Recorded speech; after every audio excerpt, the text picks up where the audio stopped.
흔히 광란의 20년대라고 부르는 시대가 있죠. 재즈와 마철루가 넘실대던 화려함, 그 이면에서는 사실 끔찍한 공포가 자라나고 있었습니다. 오늘은 르몽드 디플로마틱 성지훈 기자의 날카로운 기사 한 편을 길잡이 삼아서 이 극단의 시대를 한번 파헤쳐 보려고 합니다. 과연 100년 전의 이야기가 오늘 우리에게 던지는 메시지는 무엇일까요? 성지훈 기자는 이렇게 말합니다. 악마의 지심을 버리고 주체적 인간을 만들어야 한다. 자, 이 문장 굉장히 강렬하지 않나요? 도대체 여기서 말하는 악마의 지침이란 게 뭘까요? 그리고 왜 하필 주체적 인간을 이야기했을까요? 이 질문을 마음속에 담아두고 우리 함께 1920년대로 들어가 보시죠. 자, 1920년대를 이해하려면요, 시간을 조금만 앞으로 돌려봐야 합니다. 모든 이야기의 시작은 바로 제1차 세계대전, 그 거대한 전쟁이 남긴 폐허 위였거든요.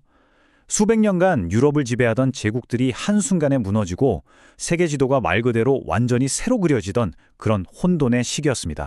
보세요. 오스트리아 헝가리 제국, 오스만 제국, 수백 년을 버텨온 거대한 권력들이 그냥 사라져버린 거예요. 그러니까 유럽에 어마어마한 힘의 공백이 생긴 거죠. 자, 그럼 이 공백을 누가 그리고 어떻게 채울 것인가? 이게 바로 1920년대 세계 질서를 뒤흔든 가장 큰 질문이었습니다.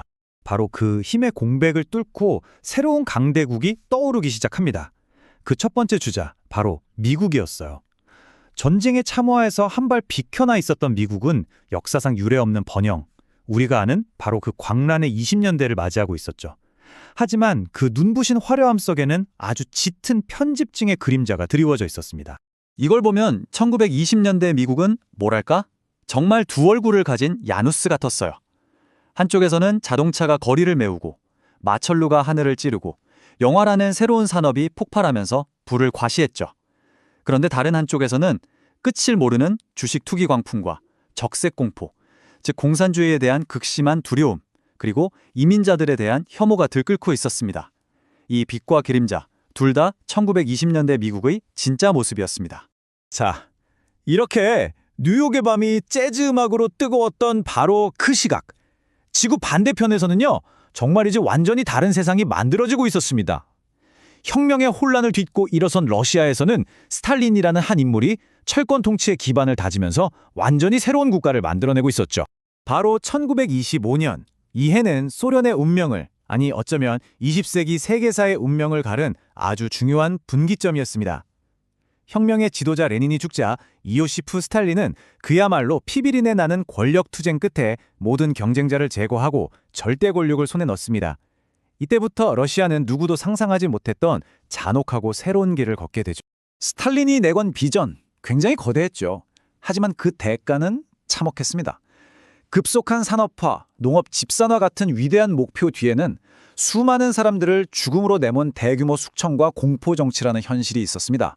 성지훈 기자가 기사에서 피해 도가니라고 표현했는데 정말 딱 맞는 말이에요. 국가의 발전이라는 게 수백만 명의 피 위에 세워지고 있었던 겁니다. 자, 여기서 한번 생각해보죠. 한쪽에선 개인의 욕망이 그야말로 폭발하는 자본주의의 황금기가 펼쳐지고, 다른 한쪽에선 국가가 모든 걸 통제하는 전체주의가 태어나고, 이 극과 극의 두 세계가 어떻게 1920년대라는 하나의 시대에 공존할 수 있었을까요? 이 엄청난 모순을 우린 어떻게 이해해야 할까요? 이게 정말 중요한 포인트인데요. 이 모든 일들이 순서대로 일어난 게 아니라 말 그대로 동시에 벌어지고 있었다는 겁니다. 뉴욕의 파티장에서 샴페인 잔이 부딪히는 바로 그 순간 모스크바의 어느 지하실에선 총성이 울리고 있었던 거죠. 1920년대는 이처럼 전혀 다른 두 세계가 공존하던 정말 기이한 시대였습니다. 자, 이제 우리는 미국의 광란과 소련의 공포라는 두 극단을 모두 살펴봤습니다. 그럼 이제 맨 처음의 질문으로 다시 돌아가 보죠. 성지훈 기자가 말했던 그 악마의 지침. 도대체 그게 뭐였을까요? 기사의 통찰은 이겁니다. 악마의 지침은 둘 중 하나가 아니었다는 거죠. 어쩌면 통제불능의 자본주의가 보여준 광기도 전체주의의 잔혹한 현실도 둘 다 악마의 지침일 수 있다는 겁니다. 왜냐하면 하나는 끝없는 탐욕과 불평등을 낳았고 다른 하나는 끔찍한 억압과 폭력을 낳았으니까요. 결국 1920년대는 그냥 흘러간 과거가 아니었어요. 뭐랄까, 현대사회가 어디로 가야 할지 선택해야 했던 거대한 갈림길의 시작점이었던 셈입니다. 개인의 자유와 욕망을 끝없이 추구할 것인가, 아니면 공동의 목표를 위해 개인을 희생시킬 것인가, 인류가 진보를 향해 가는 두 가지 길이 정면으로 충돌했던 시대였던 거죠. 100년 전의 이야기는 결국 오늘 우리에게 하나의 질문을 던지고 있습니다. 그렇다면 지금 우리는 어떤 지침들 사이에서 길을 찾고 있을까요? 우리 시대의 자본주의와 전체주의는 과연 어떤 새로운 얼굴을 하고 있을까요? 1920년대가 남긴 이 고민은 어쩌면 아직 끝나지 않았습니다.